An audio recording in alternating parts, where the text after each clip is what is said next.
You also said interesting line that improvisation helps you learn about the character.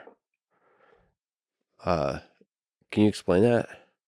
So, like through maybe playing with the different ways of saying the words or the different ways to bring the words to life, you get to learn about yourself, about the character you're playing. It can be helpful. But improv is, I'm such a big believer in the writing and in serving the writing and doing the words the writer wrote.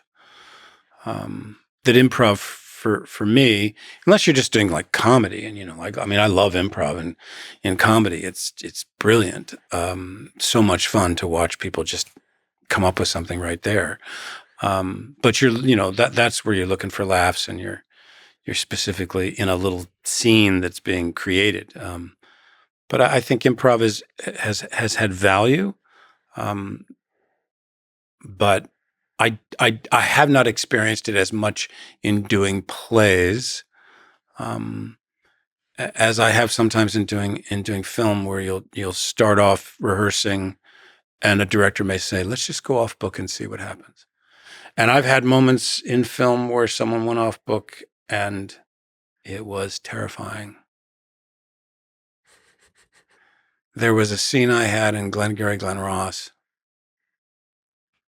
where the character I play has fucked something up. It's just screwed something up. And Pacino is livid. And so we had this scene where Al is walking like this, and the camera is moving with him, and he is shooing me a new asshole. And in the middle of the take, Al starts talking about me. Oh, Kevin, you don't think we know how you got this job? You don't think we know whose dick you've been sucking on to get this part in this movie? And I'm literally like, I don't know what the hell is happening, but I'm reacting. We got to the end of that take. Al walked up to me and he went, oh, that was so good. Oh my God, that was so good. Just so you know, the sound, I asked them not to record. So you have no dialogue. So it's just me. Oh, that was so good. You look like a car wreck. Yeah. And I was like, yeah. And it was actually an incredibly generous thing that he gave me so that I would react. Oh, wow. Did they use that shot? Because That's you the were take. shot. It was my close-up. Yeah. Yeah. And yeah, that's the take. That was an intense interaction. I mean, what was it like, if we can just linger on that, just that intense scene with Al Pacino? Well, he's the reason I got the movie. A lot of people might think because Jack was in the film that he had something to do with it. But actually, I was doing a play called Lost in Yonkers on Broadway. And we had the same dresser who'd worked with him, a girl named Laura. It was wonderful. Laura Beatty.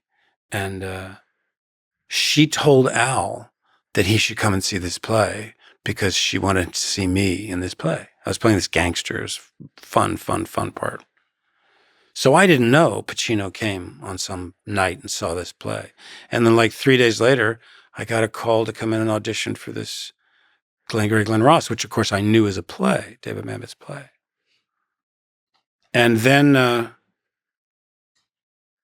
auditioned. Jamie Foley was the director, who would eventually direct a bunch of House of Cards. Wonderful, wonderful guy. And I got the part.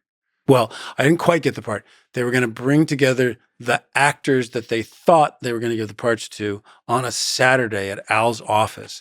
And they asked me if I would come and do a read-through. And I said, who's going to be there? And they said, well, so-and-so and so-and-so and so. And then Jack Lemmon is flying in. And I said, don't tell Mr. Lemmon that I'm doing the read-through. Is that possible? And they were like, sure. So I'll never forget this. Jack was sitting in a chair in Pacino's office doing the New York Times crossword puzzle as he did every day. Like this. And I walked in the door and he went, oh, Jesus Christ. Is it possible you could get a job without me? Jesus Christ. I'm so tired of holding up your end of it. Oh my God, Jesus.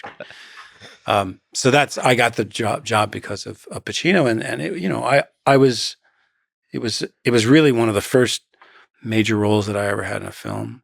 And, to be working with that group.